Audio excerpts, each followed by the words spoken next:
abdihi liyakuna lil alamina nadhira. Allahumma shalli wa sallim ala sayyidina Muhammadin wa ala alihi wa sahbihi asma'in. Nama ba'du. Yang sangat saya hormati Habib Hasan Toha Putra Al-Munawwar, Bapak Rektor, Bapak Direktur RSI, semua pengurus yayasan yang saya hormati, juga teman-teman baik yang putra maupun putri yang kami hormati. Niki ngaji bareng ya, terus ini bukan acara diskusi tapi acara nopo ngaji. Saya mau ngaji tentang ayat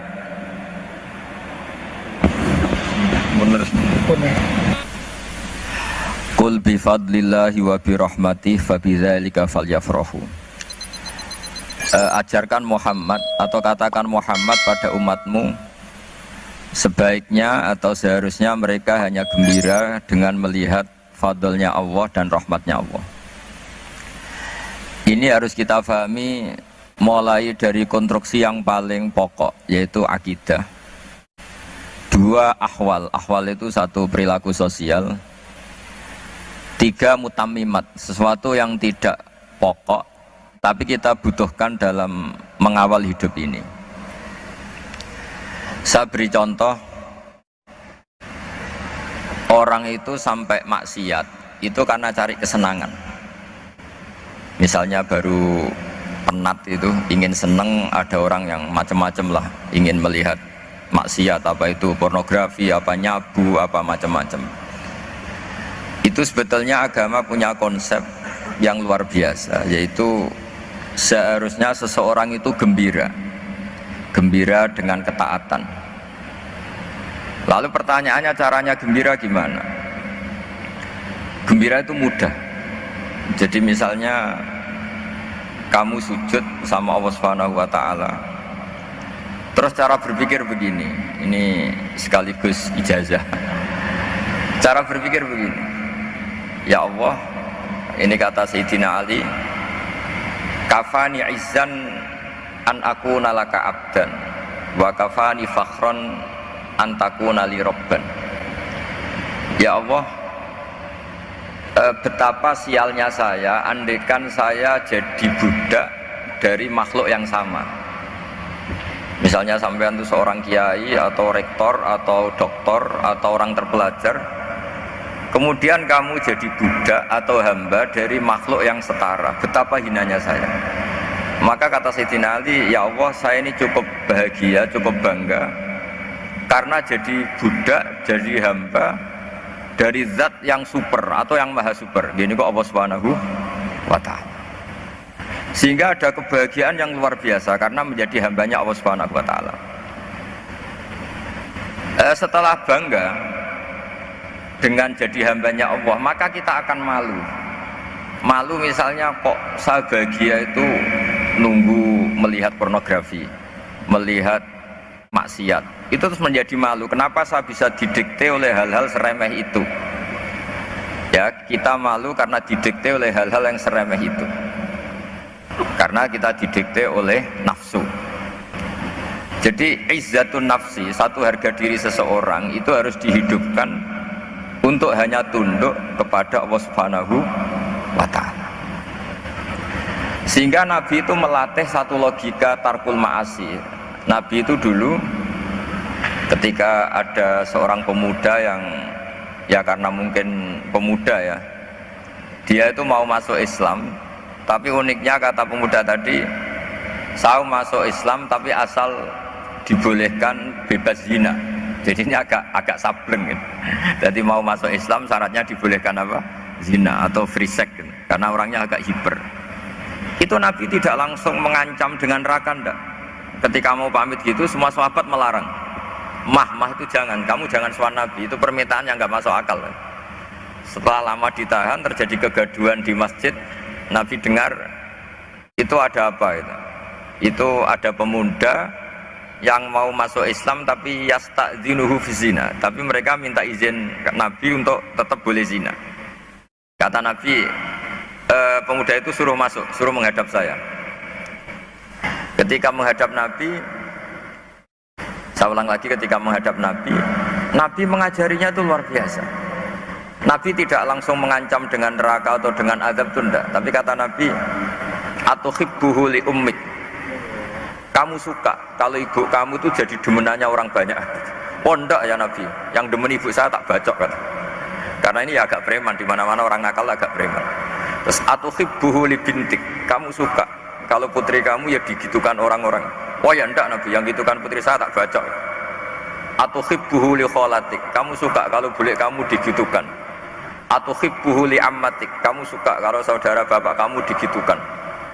Nabi itu mengeset ya, cara sekarang itu cuci otak mungkin. Nabi itu meluruskan otaknya anak muda itu betapa buruknya zina. Cara bahasa Arab ditakbih, betapa buruknya zina. Kamu suka kalau korbannya ibu kamu, putri kamu, bude kamu, bule kamu. Sehingga orang itu matur, ya hasbuka ya Rasulullah, ini sudah cukup. Saya tidak pernah melihat sesuatu seburuk zina.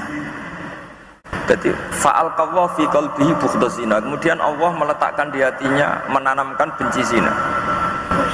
Sehingga akhirnya pemuda tadi menjadi iffah, menjadi menghindari zina.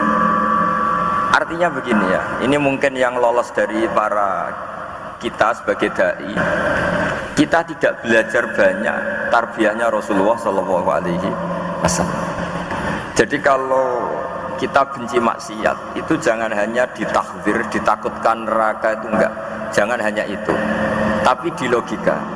Ini Pak, oh, sama iya. kurang dekat. Oh iya. Sama kurang dekat. Jadi kalau kita menghindari maksiat itu selain karena takut azab, itu ada logika, ada rangkaian pikiran yang menjadikan kita anti satu perbuatan apa maksiat. Jadi misalnya gini ya, kira-kira ginilah kalau contoh gampang itu, ada orang gitu ya nyanyi dengan pakaian yang mungkin pornografi gitu. Mungkin pemuda-pemuda ingin melihat itu, tapi bisa diobati gini, kok enak dekne mergawe kok tak bayar ya, aku kehilangan duit. Meskipun dengan logika yang agak serampangan, yang penting menjadi kita ini punya harga diri untuk tidak tergantung hal-hal seperti itu. Sehingga Nabi itu cara menggambarkan tadi mulai atuhibbuhu li ummik, kamu suka kalau ibu kamu jadi demenannya orang lain. Pemuda tadi bilang yang demen ibu saya mau saya bunuh. Ditambah lagi atuhibbuhu li bintik, bagaimana kalau korbannya putri kamu, bule kamu, bude kamu. Sehingga terus si pemuda tadi betapa buruknya zina, betapa murahnya zina. Akhirnya pemuda tadi alqawwa fi qalbi bughdha zina. Terus kemudian pemuda tadi itu sangat membenci dengan apa? Perzinahan. Nah, pikiran-pikiran seperti ini harus kita tanamkan. Harus kita tanamkan supaya orang itu benci melakukan maksiat. Karena satu memang takut sukhtuwah, takut dibendu Allah atau dibenci Allah. Dua, memang logika kita mengarahkan tidak maksiat. Nah ini yang terkait Unisula yang nangani kedokteran, nangani medis. Sesuatu yang dilarang Allah itu pasti madhar. Maka untuk melarang seseorang bergantung sama narkoba misalnya, atau hal-hal yang bahaya pada fisik, itu satu tentu bagi ahlullah, tentu karena takut Allah. Tapi banyak masyarakat yang memang benar-benar bisa meninggalkan narkoba karena efek buruknya narkoba, efek buruknya ganja. Itu kita tanamkan sedemikian rupa bahwa itu mengakibatkan sakau, mengakibatkan tidak sadarkan diri, mengakibatkan kebangkrutan ekonomi, macam-macam. Sehingga mereka benar-benar benci sama yang namanya narkoba. Jadi di antara manhajul Quran itu kalau mentakbih, memburuk-burukkan maksiat itu mesti dikritik, innahu kana fahisyah, innahu kana fahisyata wa makta wa sa'a sabila, innahu kana fahisyata wa sa'a sabila, diulang beberapa kali. Sehingga dibutuhkan kecakapan untuk menganggap satu hal yang buruk itu fahsyah, sesuatu yang enggak rasional, sesuatu yang tidak positif, sesuatu yang pasti berdampak negatif. Sehingga kalau misalnya tadi dibacakan oleh qari, kuntum khaira ummatin ukhrijat linnasi ta'muruna bil ma'ruf wa tanhauna 'anil munkar. Untuk berhenti dari kemungkaran itu satu takbihun litil kal mungkar atau litil kal mungkarat, bahwa mungkarat itu kita cap, kita stigmasi bahwa itu buruk sekali. Seperti Nabi mengajarkan pemuda tadi, masa kamu suka ibu kamu digitukin lelaki lain, putri kamu, bulik kamu, bude kamu, sehingga orang ini pikirannya termindset betapa buruknya zina. Sama seperti kita sukses memindset betapa buruknya narkoba, betapa buruknya bahan-bahan terlarang. Begitu juga seterusnya, terus pengkhianat dan sebagainya. Tapi problem manusia adalah dia itu akan mencari kebahagiaan atau kesenangan sesaat. Maka caranya gimana? Keinginan senang lewat maksiat ini dilawan dengan nyaman dengan taat. Saya ulang lagi, nyaman dengan taat. Sehingga ulama dulu punya kalimatul munajat, artinya kalimat hubungan pribadi sama Allah yang menjadikan orang itu nyaman. Dan ini yang diajarkan kitab-kitab tasawuf. Kitab tasawuf itu sukses mengajarkan melihat alam raya ini semuanya nyaman, termasuk yang mengecewakan. Itu dianggap nyaman. Saya berkali-kali mengajarkan ilmu ini karena ini musalsal ila Rasulillah SAW. Itu pernah suatu saat Imam Ahmad itu dipanggil sama tetangganya, anak muda. Tentu Imam Ahmad ini orang yang sangat soleh, sangat waroi, sangat tunduk sama perintahnya Allah dan Rasul. Pemuda tadi manggil, ya Ahmad, datang ke rumah saya. Imam Ahmad datang. Setelah sampai ke pemuda tadi, sudah pulang lagi, saya tidak butuh kamu. Pulang lagi. Setelah sampai rumah dipanggil lagi, ya Ahmad, datang lagi. Datang lagi. Oh, saya tidak jadi butuh, pulang lagi. Sampai 3 kali. Dan itu perangai ekspresi Imam Ahmad itu atau ulama lain yang sesoleh beliau itu nyaman, indah. Beliau tetap senyum-senyum, nyaman itu. Beliau tidak tersinggung, tidak terprovokasi, tidak, ya pokoknya tidak tersinggung, kelihatan nyaman. Lama-lama pemuda ini terus tanya, ya Ahmad, kamu saya perlakukan seperti ini kok tidak tersinggung? Kamu senyum-senyum saja, happy-happy saja. Jawabnya Imam Ahmad itu unik. Wahai pemuda, saya kamu panggil itu senang sekali. Karena kata Nabi, kalau kamu iman dengan Allah dan Rasul, maka hormatilah tetangga. Jadi saya senang. Karena nuruti perintah Allah untuk menghormati tetangga. Jadi tidak ada urusannya dengan kamu. Kagetnya kayak apa? Jadi dipanggil tetangga ya senang karena melakukan perintahnya Allah dan Rasul, yaitu ikramul jar, fal yukrim jarahu. Disuruh pulang, kamu ingin saya pulang, ya saya pulang. Disuruh datang, ya saya datang. Jadi saya tidak tersinggung, saya tidak ada urusan dengan kamu.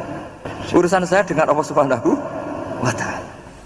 Itu kalau bapak-bapak istrinya ngomel terus sabar itu ya bagus.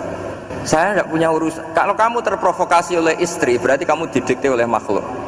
Masa seorang rektor didikte makhluk? Kan tidak keren. Apalagi seorang habib didikte makhluk, kan nggak keren. Yang bisa mendikte kita hanya Allah Subhanahu wa Ta'ala. Dan Allah mendikte kita, mengajarkan dia wa ashiruhunna bil ma'ruf fa in karihtumuhunna fa asa an takrahu shay'an wa yaj'alallahu fi khairan katsira. Jadi cara melihat istri kita bawel gitu atau cerewet, alhamdulillah ini ada pahala tanpa modal, cukup sabar. Kalau istri kamu sedang mesra malah mintanya ke mall, malah biayanya tinggi. Murah mana dapat pahala dimarahin sama saat mesra minta ke mall? Milih yang pertama kan? Nah ya itu tidak usah modal itu. Ya gitu aja. Jadi kalau istri sedang marah bawel, anggap saja ini rezeki, dapat pahala tanpa apa? Biaya. Nah kalau pas rukun malah nantang ke mall, biayanya malah tinggi. Jadi ulama dulu itu melihat dunia itu happy. Pernah Imam Syafi'i dikasih tahu, orang yang tadi nyium tangan kamu ya, itu di rumah menghujat Anda. Jadi dia sopan hanya di depan Anda, kalau di luar menghujat Anda. Jawabnya Imam Syafi'i lucu. Ya baguslah. Yang cerita ini kaget. Kenapa bagus ya Abu Abdillah? Kalau manggil Imam Syafi'i ya Abu Abdillah. Ya berarti saya masih wibawa, di depan saya tidak berani katanya. Jadi dipandang enteng saja. Jadi kalau kamu di depan kamu istri kamu tidak berani belanja, tidak ada kamu belanja banyak, anggap saja Anda wibawa. Jadi enteng saja. Pernah Imam Syafi'i dikasih tahu, separuh dari kampung Anda itu gak suka kamu. Ya baguslah. Kenapa? Oh, nak rukun malah bakal utang katanya gitu. Kira-kira yang utang itu yang rukun apa yang neng-nengan? Yang rukun. Jadi enteng saja. Masyhur itu makalahnya Imam Syafi'i.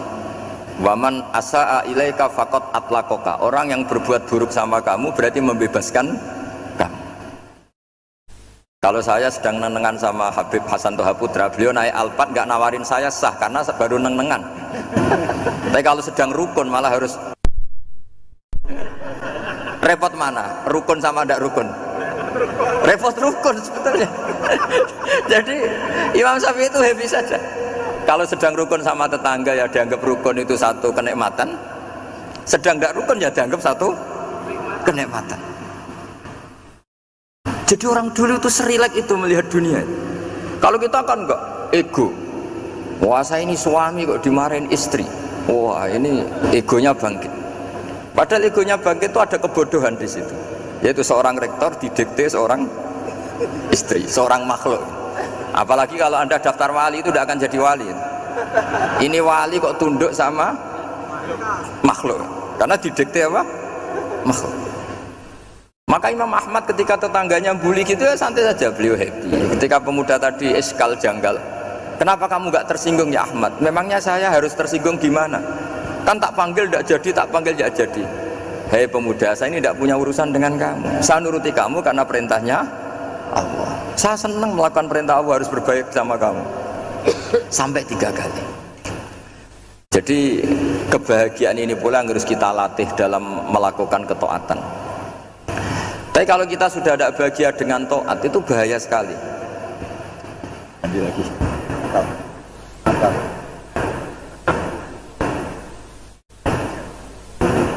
Ini pasti belum.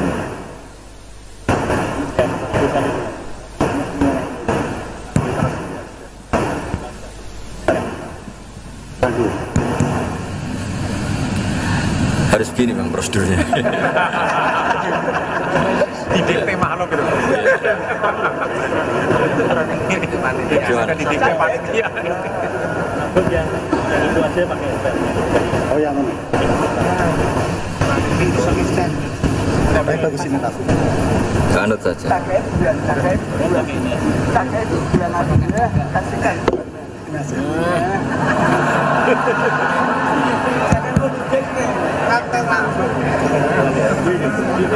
Ya. Sudah, ini sudah bisa. Oh, sudah, ini sudah benar. Untungnya kiainya latihan jadi wali, jadi gak tersinggung. Kalau ndak ini sudah masalah ini. Paling ndak kan baru ngajarkan gitu, masa ada bisa meraktekkan gitu. Jadi pura-pura soleh. Tapi memang obsesi saya terbesar atau cita-cita saya terbesar memang setiap ngaji saya ingin orang mukmin semuanya itu bahagia. Dengan bahagia itu mereka tidak neko-neko ingin mencari kebahagiaan lewat jalur apa maksiat. Sehingga dalam konstitusi ulama yang ditulis di kitab-kitab usul fikih, dan itu kitab yang saya kaji, selalu saya kaji, itu membela-bela sesuatu yang mubah itu sampai luar biasa. Karena melihat mubah itu, misalnya Anda tidur itu berstatus mubah, Anda bermain catur berstatus mubah, Anda rileks sama teman jagongan semalam dengan teman rektor atau dosen atau yayasan, itu melihatnya bukan mubah tapi tarkul maksiyah. Misalnya saya semalaman asik musamarah itu jagongan malam sama Habib Toha Al-Munawwar. Itu Allah ngitungnya bukan, wah ini jagungan ngalor ngidul tidak penting tuh, enggak. Malam itu bahak tidak ke dugem, tidak ke tempat maksiat. Sehingga ada ulama yang mengatakan mubah itu enggak ada. Saya ulang lagi, mubah itu tidak ada. Kan umumnya ulama bagikan wajib, ya kan, haram gitu. Terus diantaranya mubah, sunat, makruh. Ada ulama yang mengatakan mubah itu tidak ada. Kenapa? Logikanya begini, itsma min mubahin illa wa yatahaqqaqu bihi tarku haramimma. Karena tidak ada mubah yang Anda lakukan kecuali saat itu pasti ditinggalkannya sebuah keharaman. Misalnya Anda sedang jagungan sama istri di luar, di rumah, asik di rumah semalaman. Mungkin bahas hal-hal yang ringan. Mungkin melihat sinetron atau apa yang ringan. Tapi di situ terjadi Anda meninggalkan ke tempat-tempat maksiat. Sekarang ninggal maksiat itu wajib apa mubah? Wajib. Padahal Anda sedang melakukan mubah. Nah itu dicatat oleh Allah itu tarkul haram, meninggalkan keharam. Jika masyhur dalam cerita wali-wali itu, Abu Yazid yang seperti itu ibadahnya pernah tanya, ya Allah, lalu yang makomnya orang seperti saya siapa? Karena beliau semalaman ibadah terus. Sama Allah dijawab, ya yang tidur di pinggir kamu itu. Abu Yazid, lu kok bisa ya Allah? Dia kan tidur terus. Ya kan dia tidur berarti meninggalkan keharaman. Ngomong sing potongan tukang maksiat itu apik turu apik melek kira-kira gitu. Apik turu. Timbang sama nak melek pola wis turu ae kira-kira gitu. Jadi nggak usah dipaksa tahajud, dipaksa qiyamul lail itu. Iya kalau qiyamul lail. Kalau dapat informasi, kesini ikut saya, terus katut kan repot. Jadi perlawanan terhadap maksiat itu sebetulnya gampang dalam Islam karena tadi nggak ada sesuatu yang mubah kecuali saat dilakukan berakibat meninggalkan keharaman. Mudah sekali. Jika banyak orang jadi wali itu karena melakukan mubah. Itu ada orang jadi wali itu karena sering makan. Ya makan biasa itu. Karena ketika makan, ya Allah, betapa doifnya saya. Katanya saya presiden, katanya saya rektor, saya kiai. Ternyata kalau nggak makan tuh lemes. Apa hebatnya makhluk yang bergantung makhluk yang lain, yaitu makanan. Nah karena seperti itu terus dia al-laja ilallah, terus dia sungkeman ning Allah. Betapa lemahnya saya. Sebab itu ketika Quran mengkritik dan dengan tanda kutip kemungkinan Tuhannya Isa bin Maryam, itu ngeritiknya sederhana Quran itu. Mal masih ibnu Maryam illa rasul qad khalas min qablihir rusul wa ummuhu siddiqah kana yaqulanit ta'am. Isa itu tidak Tuhan, wong dia makan. Kamu kebayang enggak misalnya punya Tuhan, wah tadi Tuhan mampir ke rumah saya, dia lemes. Setelah tak kasih makan sehat lagi gitu. Itu kan enggak kebayang gitu. Tapi Tuhan marung di rumah saya, lemes tak gratisin, kayaknya enggak punya uang gitu. Setelah makan wah gairah lagi. Kebayang nggak punya Tuhan seperti itu. Sehingga Quran kalau gojlok sederhana, karena yakulanit to'am. Sehingga wali-wali itu kalau makan itu sadar lemahnya dirinya, betapa dirinya tergantung makanan. Sesuatu yang tergantung itu artinya tidak hebat, tidak Tuhan. Jadi untuk menjadi wali, untuk menjadi dapat ridhonya Allah itu sebenarnya sederhana. Termasuk ada cara jadi wali yang agak kacau, tapi ini ya benar, asal niatnya benar. Misalnya Unisula besar, ya kurang besar lagi. Kita sudah punya uang, kurang banyak uang lagi. Itu Nabi Ayub, itu kan seorang nabi. Pernah diuji Allah, ini ada di Sahih Bukhari. Nanti kamu tanya, hadisnya sahih enggak? Ini ada di Sahih Bukhari. Kadang orang kota itu aneh, enggak ahli hadis tapi tanya, sahih enggak? Padahal andekan dibodoni sahih ya ngandel saja. Jadi kadang ya aneh. Wong enggak tahu kok tanya itu. Itu Nabi Ayub itu sudah kaya, pas itu sudah kaya, bukan cerita yang masih miskin, memang sudah kaya. Beliau di kamar dihinggapin satu belalang dari emas. Setelah belalang itu dikejar, ternyata yang jenis itu buahnya semuanya dari emas. Ngambil sana sini, ini yang kesak ini dipenuhin, saku ini dipenuhin, sampai buahnya. Sama Allah digojlok, kamu itu nabi saya. Kenapa kamu mengumpulkan harta sebanyak itu? Kamu itu nabi saya kok rakus itu? Jawabannya Nabi Ayub unik. Ya Allah, siapa yang bisa kenyang dari rahmatmu? Ya, jadi kalau kamu punya uang 1 miliar, kok ingin 1 miliar 100, ingin 1 miliar 200, itu cara ngitung bukan uang. Ya Allah, siapa yang bisa kenyang dari rahmatmu? Karena rahmat Allah tidak terbatas. Sudah Gusti, tenang saja. Meskipun saya gini, rahmat Anda tidak akan habis. Sehingga waroi ada ilmunya, tomak juga ada ilmunya, termasuk ragus itu juga ada ilmunya. Misalnya begini, ini contoh ragus yang ada ilmunya begini. Ini saya beri contoh. Mungkin yang boleh niru orang-orang soleh, kalau nggak soleh jangan. Imam Syafi'i ini cerita nyata. Imam Syafi'i itu dulu ketika ngaji masih muda itu nggak suka sama guru yang kaya. Kebetulan dia punya guru miskin terus. Namanya Sufyan As-Tsauri, itu miskinnya Masya Allah. Sufyan bin Uyainah juga miskin. Jadi dia miskin, punya guru miskin terus. Sehingga idolanya ya sama guru-guru yang miskin. Suatu saat guru-guru ini menyarankan dia ngaji Imam Malik. Imam Malik itu kaya raya. Itu babutnya Imam Malik kalau diinjek itu mata kakinya tidak kelihatan saking halusnya. Kalah Indonesia lah kalah. Itu Imam Malik tuh gaya. Kalau ngaji di kursi tinggi terus pakai bukhur itu, pakai dupa Arab yang mahal. Pokoknya mewah kali Imam Malik. Terus dia mulai ini kiai kok kaya. Kemudian setelah beliau alim tanya, saya harus ngaji siapa setelah ilmu jenengan habis kira-kira gitu. Kata Imam Malik, sudah kamu tidak usah perlu ngaji saya, kamu sudah alim alama. Terus Imam Malik datang ke Baki. Zaman itu Baki itu semacam kayak rentalan ya, semacam Grab lah kalau dulu. Mana kafilah yang mau ke Irak? Ya sudah terus, oh kita mau ke Irak. Ini antar ke Muhammad bin Hasan As-Syaibani. Itu dibiayai sama Imam Malik. Grabnya ya dibayarin, itu kafilahnya itu ya dibayarin. Imam Syafi'i disangoni surrotan min dhahabin. Jadi satu kepes uang dikasihkan.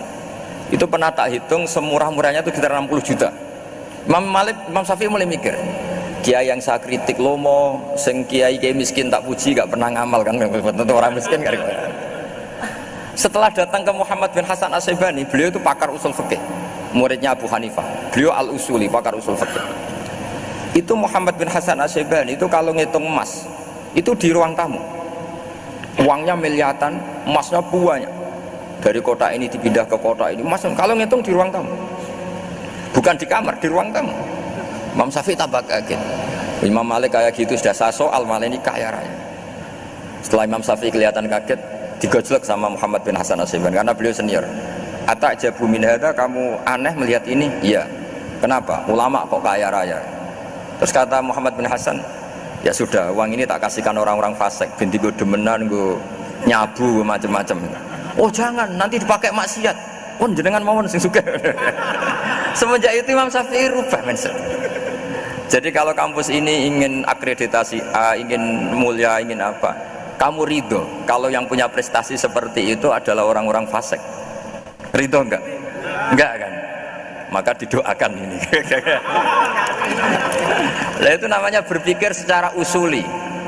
Kamu jangan hanya nuruti karena berpikir waroi terus kamu benci kekayaan, benci pangkat, benci apa, enggak bisa seperti itu. Karena pangkat dan kekayaan ketika dikelola secara kesolehan maka akan menjadi energi positif yang luar biasa. Semenjak itu Muhammad bin Hasan As-Syaibani berhasil mendidik Imam Syafi'i. Sampai akhirnya keterusan Imam Syafi'i berpendapat kalau orang Islam bisa bikin rumah tingkat kok punya rumah reot itu haram kata. Akhirnya keterusan. Kalau bisa jadi bupati kok jadi ketua RT juga haram. Karena al-Islam ya'lu wala yu'la alaih. Islam itu luhur bukan bisa diluhurin. Sehingga rata-rata orang Syafi'iyah termasuk kiai-kiai Indonesia itu rata-rata ya agak-agak politikus. Ya agak-agak kedonyan, mungkin sebagian ya kedonyan tenan gitu. Karena nggak ridho gitu loh. Kalau kesempatan itu dikuasai orang fasik kemudian menjadi kekuatan maksiat. Coba kalau bupati itu orang yang fasik, kemudian programnya supaya rakyat seneng semalaman dangdutan yang purno misalnya, supaya rakyat seneng dibolehkan dugem, dibolehkan judi. Tapi kalau yang jabat orang soleh kan ada beberapa perda yang menolak penyakit apa? Masyarakat. Jadi kamu jangan melihat bahwa kepangkatan ini hanya sebagai alat korupsi, alat otoriter, enggak. Asal kena orang soleh, maka ini menjadi energi kesolehan atau energi positif. Sebab itu ketika Allah muji para nabi yang soleh, diantaranya disifati apa? Faqad ataina ala Ibrahim al-kitab wal hikmata, terusannya ayat wa atainahum mulkan azim. Dan Nabi Ibrahim dan keluarganya tak kasih kerajaan yang besar. Nah sekarang masih banyak orang yang cara pandang ngapain bikin unisula yang megah, ngapain berambisi punya akreditasi A dan sebagainya. Menyoal seperti itu salah secara usul fikih. Karena secara usul fikih kesempatan yang baik tentu harus diperjuangkan oleh orang-orang yang soleh. Karena ini supaya jadi otoritas yang positif. Itu dulu ada latihannya. Jadi orang dulu itu gampang sekali ketika milih miskin ditanya, kenapa miskin? Saya ingin hisab saya ringan. Tapi ketika mereka kaya, yang soleh, supaya harta ini tidak dipakai orang yang nanti dipakai maksiat. Kita misalnya orang soleh kok mau pangkat, karena kita ada ridho, kepangkatan itu dipegang orang maksiat, kemudian menjadi energi maksiat. Begitu juga seterusnya. Maka ulama dulu itu rileks. Sampai Syekh Nawawi Al-Bantani itu nanti bisa dicek di tafsir Qul hal yastawil ladzina ya'lamuna wal ladzina la ya'lamun. Beliau muji-muji ulama. Kemudian ada seorang yang agak hasud mungkin. Tanya begini. Hebatnya ulama itu begini-begini. Terus ditanya, tapi kenapa kita sering melihat ulama ngantri proposal di rumahnya bupati katanya. Sementara bupati nggak pernah datang ke ulama ngaji ihya. Jawabannya Imam Syekh Nawawi itu unik. Ya karena ulama itu tahu gunanya uang, sehingga nyari uang untuk pondok, untuk masjid. Sementara bupatinya tidak tahu gunanya ilmu, maka tidak pernah ngaji. Jadi ya ringan saja nih. Jadi ya sudah seperti itu. Jadi kalau ada ulama kedonyan, anggap saja karena tahu gunanya uang. Jadi kenapa ulama ngantri di kabupaten, bukan bupati ngantri di ulama? Jawabannya karena ulama tahu gunanya uang, sementara bupatinya nggak tahu gunanya ilmu. Ya kira-kira gitulah. Ada ustadz tidak ganteng, kesensem rondo cantik, karena tahu gunanya ustadz itu. Artinya tahu gunanya kalau saya nikah nanti punya anak jadi gus, karena kan dia kiai gitu. Tapi rondone raro gunanya dia karena miskin gitu. Jadi ulama dulu itu rileks, menafsirkan apa saja itu rileks, termasuk saat terpojok itu rileks. Karena semuanya dianalisis pakai ilmu. Sehingga ciri utama wali itu apa? Ala inna awliya Allahi la khaufun alaihim walahum yahzanun. Enggak ada rasa takut, enggak ada rasa gampang. Karena melihat sesuatu itu gampang saja. Saya ulang lagi, melihat sesuatu itu gampang saja, ringan. Saya beri contoh ya betapa pentingnya mindset ya, cara berpikir. Orang itu menjadi kikir itu karena nganggap hidup itu lama dan uang itu penting.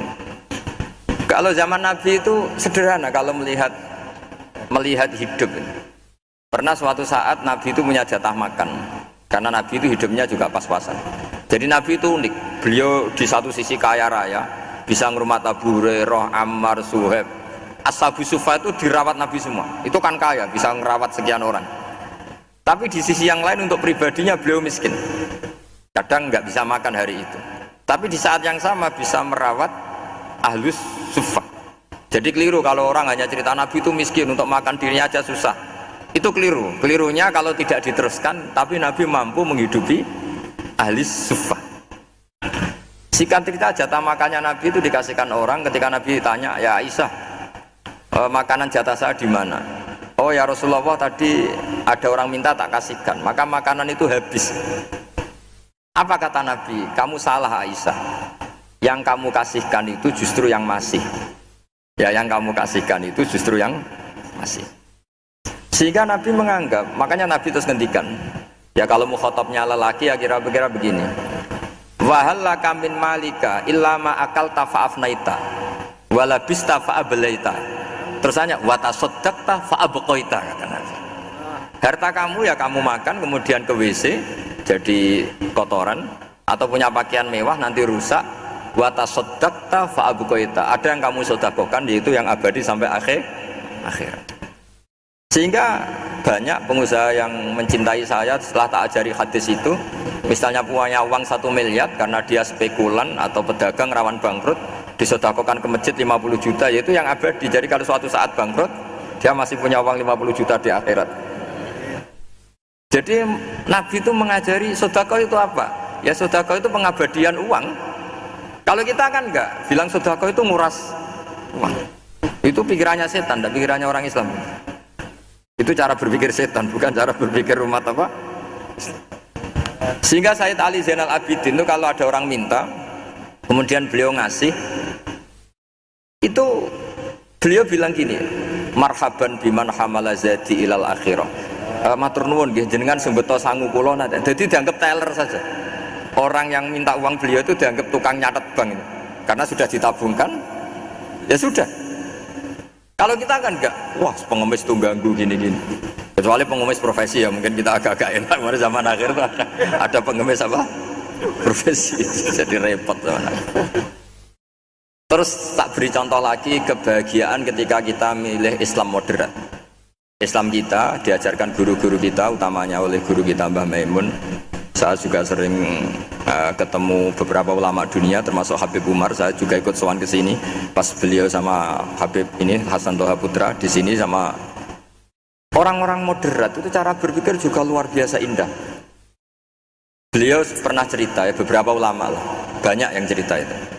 Saya pernah diceritani seorang alim ketika ada orang ekstremis itu mau ngebom di tempat maksiat. Kebetulan yang maksiat itu kebanyakan ya orang Islam. Karena di negara yang mayoritas Islam. Ditanya sama Syekh Sa'rawi. Syekh Sa'rawi itu mufassir top di mana? Mesir. Ini mau tak habisin karena mereka orang Islam kok maksiat terus. Terus ditanya sama Imam Sa'rawi, laumatu ala khini ma'asihim aina masiruhum. Kalau mereka mati dalam keadaan maksiat, mereka kemana? Ya ilanar, mereka pasti masuk neraka. Terus ditanya sama Imam Sa'rawi, wahal masiruhum ilanar muradun nabi amlah. Punya umat maksiat kemudian mati masuk neraka, itu yang diinginkan Nabi apa enggak? Ya tidak aja. Ya sudah, enggak usah dibom, ditunggu tobatnya kata. Karena kalau mati dalam keadaan itu ke neraka dan itu tidak yang diinginkan Rasulullah Sallallahu Alaihi Wasallam. Terus ekstremis ini menjadi tobat, tidak berpikir ekstremis mas. Jadi orang itu harus berpikir mindset yang baik. Meskipun kadang berpikir baik itu ya agak-agak kacau. Ada seorang wali majdub itu kalau berdoa agak kacau, tapi nggak bisa dibantah. Masyhur itu doa itu. Ini sekaligus ijazah, tapi kalau sebelum wali nggak boleh. Itu datang ke makamnya Rasulullah SAW. Terus doanya itu begini, ya Allah sekarang terserah engkau. Ya Allah sekarang terserah engkau. Jika saya kamu jadikan orang soleh, jika saya engkau jadikan orang soleh, maka surra habibuk, maka kekasihmu ini senang. Yang susah musuhmu yaitu setan. Tapi kalau engkau menjadikan saya orang fasik, maka yang susah kekasihmu, yang senang musuhmu. Jenengan punya dua pilihan itu. Oh itu kan doa tapi kayak teror gitu. Ya jadi berdoa di Raudhah. Oh itu mesti mandi itu karena agak-agak maksa Tuhan itu. Ya Allah, engkau punya dua pilihan. Jika saya jadi orang soleh, maka kekasihmu ini senang, musuhmu yang susah yaitu setan. Tapi jika saya jadi orang fasik, maka musuhmu yang senang, kekasihmu yang susah. Mohon terserah jenengan, mau menyenangkan kekasihmu apa menyenangkan musuhmu gitu. Kira-kira gimana? Kalau tertarik boleh doa itu dipraktekkan. Tapi kayaknya kalau copy paste itu gak keren apa? Jadi dulu orang itu muamalah sama Allah dan Rasul itu rileks. Rileks itu nyaman karena ya tadi kul bi fadlillah wa bi rahmati fa bidzalika falyafrah. Sehingga Imam Izzuddin bin Abdissalam itu ngendikan innalladzina yarmunal muhsanatil ghafilat. Di antara kebaikannya ibu-ibu atau mbak-mbak ini harus berstatus ghafilat. Perempuan-perempuan pelupa. Ghafilat itu pelupa. Pelupa dari kenikmatan maksiat sehingga mereka dengan taat. Misalnya ada ibu-ibu atau mbak-mbak atau juga bapak-bapak tahajud, kemudian nyaman dengan tahajud itu. Kira-kira terbersit enggak ingin maksiat? Enggak kan, karena sudah nyaman dengan tahajud, dengan taat. Maka dibutuhkan kenyamanan dalam beribadah. Sebab itu ala bidzikrillahi tatmainnul qulub. Makanya saya termasuk kiai yang setiap ngaji itu happy, seneng. Karena ini untuk kampanye, seneng dengan ngaji, dengan taat itu sudah luar biasa. Kayak apa kalau mereka senengnya kalau nunggu melakukan maksiat. Jadi termasuk bentuk perlawanan kita terhadap maksiat adalah usahakan kamu itu sebahagia, seneng dengan taat. Istiqnas billah, mu'anasah billah, farah billah, itmi'nan tumakninah billah. Sehingga ini mencukupkan kita tidak berkebutuhan maksiat. Meskipun kita ya manusia, pasti suatu saat atau sudah pernah maksiat. Serasa usah diceritakan lah, itu mesti gitu. Lah orang-orang dulu itu orang yang sukses mengelola bahagia ma Allah wa billah walillah. Sehingga wali-wali dulu itu jadi wali itu tidak mesti karena ibadahnya banyak, itu enggak. Mereka orang yang ibadahnya itu biasa sekali. Ulama-ulama dulu ibadahnya biasa sekali. Tapi qulubuhum ma Allah, hatinya itu ma Allah. Itu ada seorang wali itu jadi wali, Umar bin Abdul Aziz yang dikenal khamisul khulafa. Khamisul khulafa. Di luar khulafa Rasyidin 4, di antara yang soleh adalah siapa? Umar bin Abdul Aziz. Itu ketika mau meninggal, itu senangnya bukan main. Itu semuanya nangis, beliau senang. Terus tanya, kenapa kamu senang? Memangnya saya kalau mati itu kemana aja? Ila khairi madhubin ilah, ke zat terbaik. Dibang urip mbek kowe bulet atau mbek arhamur rahimin gitu. Yaitu Allah Subhanahu wa taala. Jalaluddin Ar-Rumi ketika mau meninggal itu muridnya nangis semua, beliau marah. Kamu harusnya pesta karena saya mau ketemu kekasih saya, malah kamu tangisi, goblok sekali kamu katanya. Jadi orang-orang dulu itu luar biasa. Karena tadi mereka tidak ingin ketemu Allah itu dianggap problem. Harus sesuatu yang membahagiakan. Makanya wali-wali itu kalau berdoa begini, wa khairu ayyami yauman alqa kafih, dan jadikan hari terbaikku adalah hari ketika saya ketemu engkau ya. Pernah dengar doa itu? Wa khairu ayyami yauman alqa kafih, dan hari terbaikku adalah hari saat ketemu engkau. Apa kan enggak? Apa matiku wedi. Saya tidak tahu wedi dosa apa wedi Israel apa wedi malaikat siapa? Malaikat Mungkar Nakir. Sebenarnya tidak perlu seperti itu. Karena cara pandang Nabi itu ini bisa dipraktekkan. Kalau kamu orang baik, mati artinya apa? Ya baik. Karena husnul khotimah. Kalau kamu orang yang buruk, itu kata Nabi, anggap saja mati itu akhir dari keburukan kamu. Nah, aku urip terus, malah maksiat terus. Maka Nabi itu kalau ngajari kita berdoa gini, Allahumma ij'alil hayata ziyadatan li fi kulli khairin wal mauta rohatan li min kulli syarrin. Ya Allah, kalau saya hidup, ya anggap saja ziyadah fi kulli khairin, berpotensi nambahi kebaikan. Kalau saya mati, anggap saja ini akhir dari segala keburukan. Maka saya berkali-kali guyon. Makanya tradisi ulama-ulama NU, ulama-ulama pesantren, ya ada hanya NU, pokoknya ulama-ulama alim. Itu kalau ada orang mati, orang nakal gitu mati, ini saya gitu, itu hadirin mesti gak terima. Wapi enang di wong wakal. Tapi dipaksa sama kiainya, saya gitu. Lama-lama dipaksa. Saya gitu. Padahal yang atine kiai wis ra iso maksiat meneh wis saya. Karena dengan mati berarti saya sudah tidak bisa maksiat lagi. Jadi Nabi melihat hidup dan mati itu segampang itu. Kalau al hayata ziyadatan li fi kulli khairin wal mauta rohatan li min kulli syarr. Coba kita ke depan itu kan ada potensi zina, potensi korupsi, potensi maksiat. Yang bisa menghentikan potensi itu apa coba? Mati ya, udah pinter ya. Sudah maju berarti. Berani mati. Berani. Tapi jangan di sini kalau panitia nanti. Artinya yang selama ini kita risau dengan kematian, dengan apa? Nabi ngajari kita tadi. Allahumma ij'alil hayata ziyadatan li fi kulli khairin wal mauta rohatan li min kulli syarr. Ya Allah, jadikan hidup ini sebagai bekal menambah kebaikan, dan suatu saat kalau saya mati, semoga itu akhir dari segala keburukan. Jadi artinya Nabi itu ngajari kita itu positif terus. Sama seperti ulamanya tadi. Nak lagi rukun mbek tonggo ya sanggep ae kanca keapian. Nak nenengan ben ra utang ngoten. Dadi pokoke penak terus gitu loh. Nak bojo lagi ngamuk, alhamdulillah gak ngajak blonjo. Nak pas rukun ya alhamdulillah kok lagi rukun. Jadi gampang semua. Makanya ada seorang alim itu ngendikan begini, ada yang tanya. Saya tuh dulu ketika kaya, teman saya sering main ke saya. Setelah saya miskin gak ada teman-teman yang ke saya. Dikira si Habib ini kebetulan orangnya Habib itu mendukung keluhan dia, ternyata enggak. Si orang alim itu bilang gini, malah bagus toh gitu. Kowe wis melarat buruhe wong. Ya sudah kamu miskin, buruhnya orang lain. misalnya tukang manol di pasar atau tukang becak, kemudian teman-teman kamu datang, malah kamu malu tuh jadi tontonan. Bagus kalau mereka lupa, pas kamu miskin tidak ada yang lihat kata.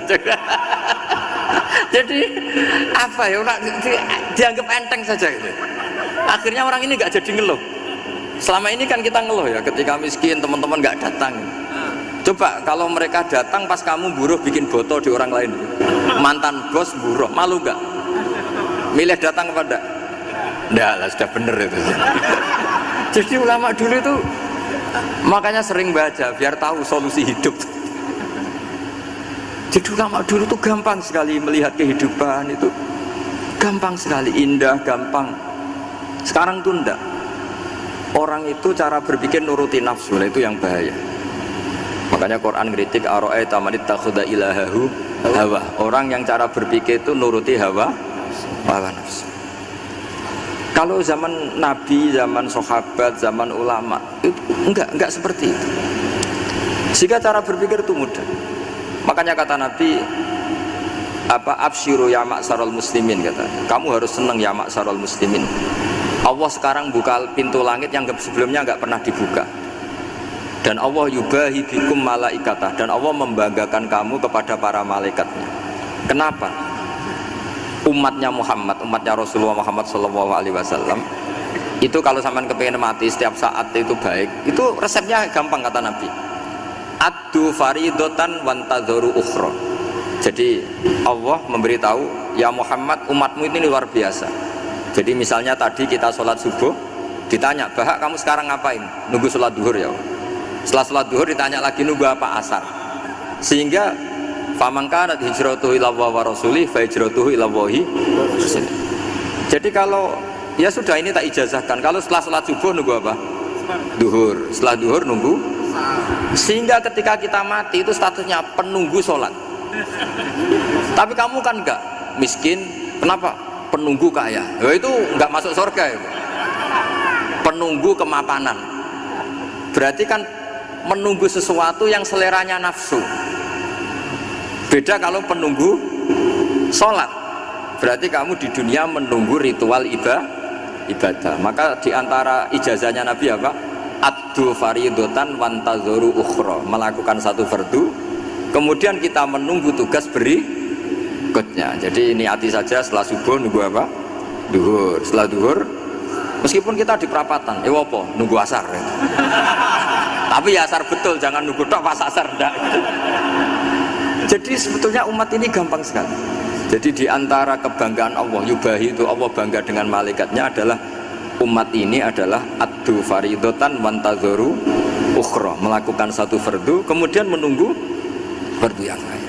Dari mengkhidmati kampus, ingin mengkhidmati masyarakat, dari satu masyarakat lokal Semarang menjadi sampai sekarang sampai Banjarmasin, Unisula mau bikin kampus di sana, terus gitu. Dari satu tugas ke tugas yang lain. Makanya Islam diajarkan setelah satu tugas selesai, faida faruh tafan so. Jadi sehingga hidup kita itu dinamis, dari satu kebaikan menunggu kebaikan lain, dari satu kebaikan menunggu, sehingga hidup kita ngapain? Nunggu satu kebaikan. Ini sudah masuk faman kanat hijratuhu ila Allah wa rasulih fa hijratuhu ila Allah wa rasulih. Sehingga bayangkan kalau kita direkam Allah, Gusti kula ampun mati nak dereng sugih, wis melarat puluhan tahun, sakit, nunggu sesuatu yang sifatnya nafsu, kepengin sugih tok jak cukup, tahu buruh wong sing tahu ngenyek ndekne lho, itu kan urung-urung wis dendam. Saya belum mau mati sebelum kaya dan buruhkan orang yang pernah melecehkan saya. Wis ngono akhirnya mati urung sugih. Berarti wis fakir matine hasud. Mau itu ngenes dunia akhirat kan kira-kira seperti itu. Kamu santai aja kalau fakir, berarti meringankan hisab karena ada banyak harta. Yang mau dihisab apanya? Tidak punya apa-apa. Jadi saya mohon sekali ya, Islam itu mengawal kebahagiaan. Sebab itu sampai bahagia itu menjadi perintah Islam, qul bi fadlillah wa bi rahmati fa bidzalika falyafrahu. Karena dengan bahagia bitaat diharapkan orang Islam itu tidak bahagia atau cari kesenangan lewat jalur maksiat. Sehingga ciri utama wali apa? Ala inna auliya Allahi la khaufun alaihim wa lahum yahzanun. Sehingga ulama dulu itu serilek-rileksnya. Termasuk yang saya ceritakan tadi, Imam Ahmad, Imam Syafi'i, itu melihat apa saja rileks. Ya tadi kalau disenangi orang ya barokah, punya kawan kebaikan. Nak dineng ya barokah dineng di gedingi tonggo rada utang, ngeranjuk tulung itu. Jadi rileks saja. Masyhur itu Imam Syafi'i ngendikan, waman asaa ilaika faqad atlaqaka. Orang yang berbuat buruk sama kamu, hakikatnya adalah membebaskan kamu. Atlaqo itu apa? Membebaskan. Enak gak jadi hidup gitu? Kalau kamu kan enggak, kok gedeng aku salahku apa? Malah kamu ujub tuh, orang kok gak tahu salahnya. Kamu jadi suami, istrinya ngomel, kurang apa saya sebagai suami? Ya kurang banyak, tidak ganteng, tidak kaya, tidak ini. Malah kalau diterangkan malah parah toh. Ya sudah, rileks saja. Kalau dia ngomel ya tadi, alhamdulillah dapat pahala tanpa apa? Biaya. Terus ngomel kan butuh energi, paling yang tidak kuat 3 jam. Nanti juga berhenti apa? Sendiri. Terus ambil nilai positifnya, misalnya ngomel sama suaminya, bagus lah. Kalau ngomel sama tetangga malah kayak apa gitu aja udah. Jadi ulama dulu itu gampang sekali melihat hidup. Rasulullah ya gitu, melihat hidup tuh gampang saja. Ketika tanya, ya Aisyah apa ada sarapan? Tidak ada ya Rasulullah, ya sudah saya tak puasa. Jadi enteng saja. Kadang-kadang beliau ingin puasa, ya puasa sunat, ada sarapan nggak jadi puasa. Rileks. Nabi itu rileks, kalau ngajari kebaikan juga rileks. Nah sekarang itu banyak orang yang karena mungkin kurang baca, Islam itu kayak menjadi aturan yang bengis, yang repot, yang mengekang. Itu tidak seperti itu. Yuridu wa bikumul yusra wala yuridu bikumul usra. Allah menghendaki agama ini mudah. Sehingga ada sahabat di Imami Mu'ad itu baca Baqarah. Sahabat ini pekerja petani, mufarokoh ditinggal.